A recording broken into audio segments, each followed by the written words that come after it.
Today me and Rosie are going to go through 5 calisthenics balance skills that you should be training. So let's start off with number 1, the biggie, the handstand.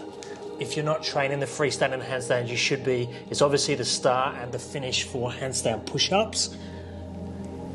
The finish position for straight arm strength movements like press, handstand, and then we can go dynamically from the handstand down to things like planche.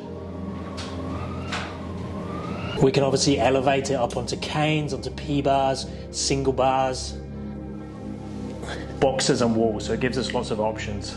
Once you've got good handstand balance, it carries over to things like forearm stands relatively easy, and you can pick up those skills for free. It's obviously up to you on how far you want to push the handstand. You could obviously go up to skills like one-arm handstands. But something like this is going to take many years to master. For the calisthenics strength skills, you really just need a consistent handstand. So basically be able to kick up multiple times in a row so you can do your repetitions of the skill. So if you're working to something like a handstand push-up, you don't want to kick up 20 times to catch once to do your handstand push-up rep.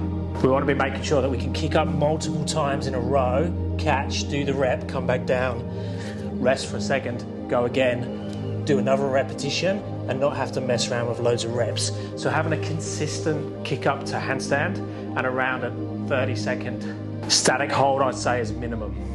Number 2, the elbow lever. Now the elbow lever can be done on single arm, so something like a croc.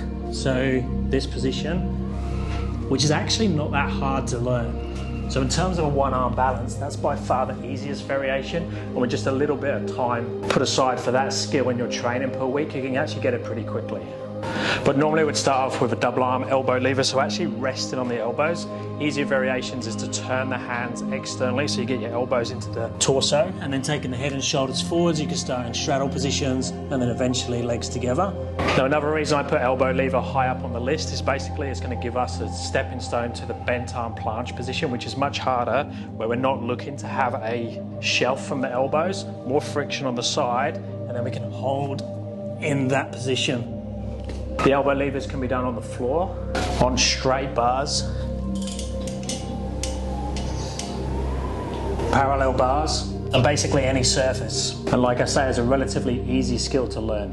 Then we have the crow or the frog stand. Now there's a little bit of confusion about what's a crow and what's a frog stand. I think most people would think of a crow as when the knees are directly on top of the elbows, so more like this position.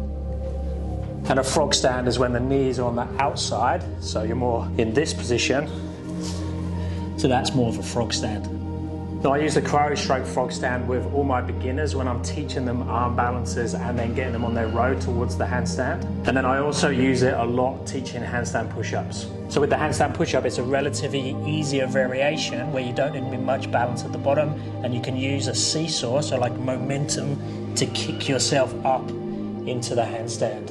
So it's a little bit easier to go up there, and then the eccentric gives you a nice landing position to come back down again. So you get the idea of pushing yourself up and coming back down with control.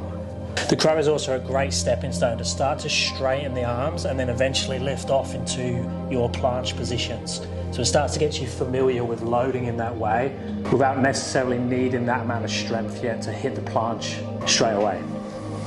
Then number 4 is we have the shoulder stand. This is one of my all-time favorites that I get everyone doing. So the shoulder stand position. So there I've got the arms into the side to give me that base. It can be done harder on the rings. It can be done elevated. It can be done closer to the floor. It can be done on P-bars, on the edge of boxes.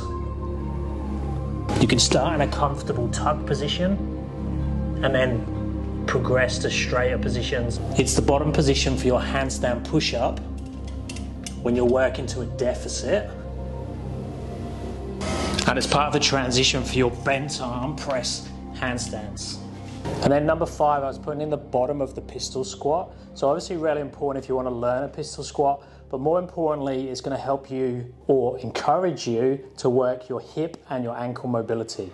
Now we can scale this one in lots of different ways. Probably the easiest way to scale it is to give yourself a heel lift. Here I've got this little mat, and that allows me to sit into it way more comfortably and demands less flexibility, and I can hold here for longer. If you really struggle with it, you could use a heel lift plus something that raises you up higher Combine the two together, and then that's much easier again because I can take the heel slightly lower towards the floor. Now I can use this same setup for the one I'm going for this year, which is the dragon squat, where I need a little bit more hip mobility. At the moment, I definitely need this height and this incline to get around and then finish in that bottom position. So exactly the same, but now the foot is in front, around there. And as you can see, and I need this second take to get it. And hold. So that's my top 5 that I think most people should be working. Obviously, it depends on your goals. And there's also a little bit of a grey area in terms of what's strength and what's balance. But I'd call those more balance exercises, but they do need a certain amount of strength as well. Let me know your thoughts down in the comments, and I'll speak to you next time. Thanks, guys.